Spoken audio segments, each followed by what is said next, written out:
Math में total कितना प्रति है, प्रमेय कै गो है, 11 गो, कै गो 6.1 से लेके 6.9 तक और 10.1 से लेके 10.2 तक टोटल 11 प्रमेय में से एक कोई प्रमेय आएगा। पहली बात ग्राफ आएगा, रचना आएगा, ट्रिग्नोमेट्री से कितना नंबर 20 नंबर, कोऑर्डिनेट ज्योमेट्री से कितना नंबर 15 नंबर।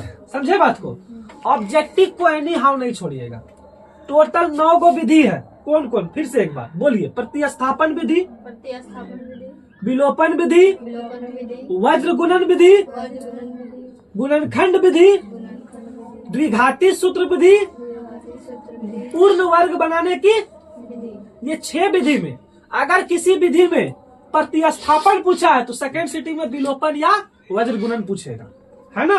अगर गुणनखंड पूछा है तो फर्स्ट सिटिंग में गुणनखंड पूछा है तो सेकेंड सिटिंग में गुणनखंड नहीं पूछेगा। ऐसा होता है हर बार, ठीक है।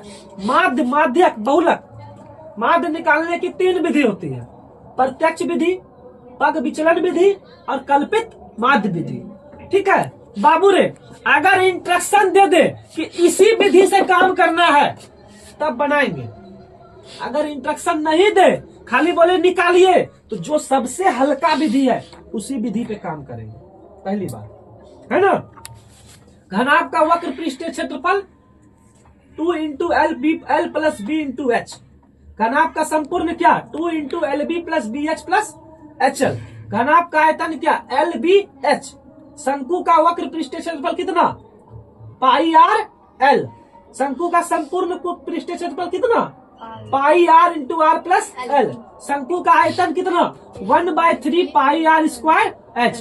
तो बाबू कल से आप परसों से आपकी परीक्षा है, कंसंट्रेट होके आप पढ़िए, पढ़ाई पे फोकस कीजिए।